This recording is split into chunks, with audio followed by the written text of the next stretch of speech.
जनसंवाद टाइम्स, नए भारत की नई आवाज। लोकसभा चुनाव के 7वें चरण का मतदान 1 जून शनिवार को होना है। इससे पहले आखिरी चरण का चुनाव प्रचार 48 घंटे पहले यानी गुरुवार शाम 5 बजे थम गया था।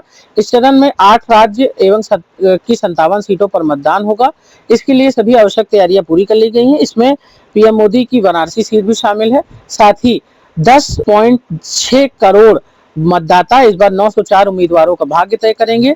साथ ही इस दौर में 8 राज्यों और एक केंद्र शासित प्रदेश की 57 लोकसभा सीटों पर करोड़ों मतदाता अपने प्रतिनिधि चुनेंगे। हमारे संवाददाता आयुष श्रीवास्तव की खास रिपोर्ट। लोकसभा चुनाव के आखिरी चरण का मतदान कल यानी 1 जून को होना है, जिसमें 8 राज्य और एक केंद्र शासित प्रदेश भी है।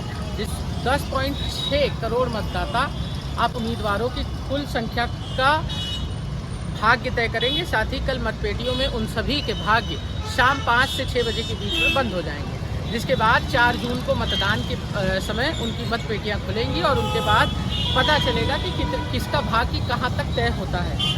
लोकसभा चुनाव 2024 को लेकर जहां प्रशासन की तैयारियां की बात की जाए, प्रशासन की तैयारियां इस बार चौकस है और साथ ही साथ प्रशासन की तैयारियों को लेकर कहीं ना कहीं प्रशासनिक के तौर पर सभी आला अधिकारी पूरे दिन, चाहे वो मतदान स्थल की बात हो, चाहे वो ईवीएम को लेकर की पोलिंग पार्टियों की निरीक्षण की बात हो, कहीं ना कहीं सभी प्रशासनिक अधिकारी अपनी अपनी तैयारियां जोरों पर रखे थे और साथ ही पूरे दिन ही दौरे कर रहे थे। इस बार प्रत्याशियों की बात की जाए तो प्रत्याशियों में सबसे अमीर प्रत्याशियों में कंगना रनावत का भी नाम है।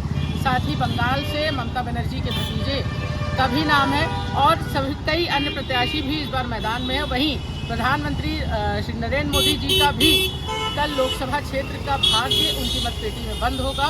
और साथ ही कल देखने वाली बात होगी कि कल वाराणसी लोकसभा, जिसको हॉट सीट भी कहा जाता है, वहीं कहीं ना कहीं मिर्ज़ापुर लोकसभा सीट, जिसको एक इस समय हॉट सीट का नाम इसलिए दे दिया गया है क्योंकि मिर्ज़ापुर की वर्तमान सांसद अनुप्रिया पटेल के आए दिन आ रहे रघुराज प्रताप सिंह उर्फ राजा भैया के खिलाफ बयानों के बाद मिर्ज़ापुर सीट का चुनाव बहुत सरगर्मी के साथ बढ़ चुका है, जिसको तहत मिर्ज़ापुर का चुनाव कल देखने लायक और दिलचस्प होगा। जिसके बाद कल ये कयास लगाए जा रहे हैं कि मतदान क्षेत्र अगर मिर्ज़ापुर और बनारस की बात की जाए तो कहीं ना कहीं इस बार देखने वाली बात ये होगी कि मतदान किसके पक्ष में ज़्यादा होता है और कहाँ तक वो मतदान असर दिखाता है और किसका कौन सांसद चुनकर जाता है, ये बहुत बड़ी बात होगी। जनसंवाद टाइम्स, नए भारत की नई आवाज।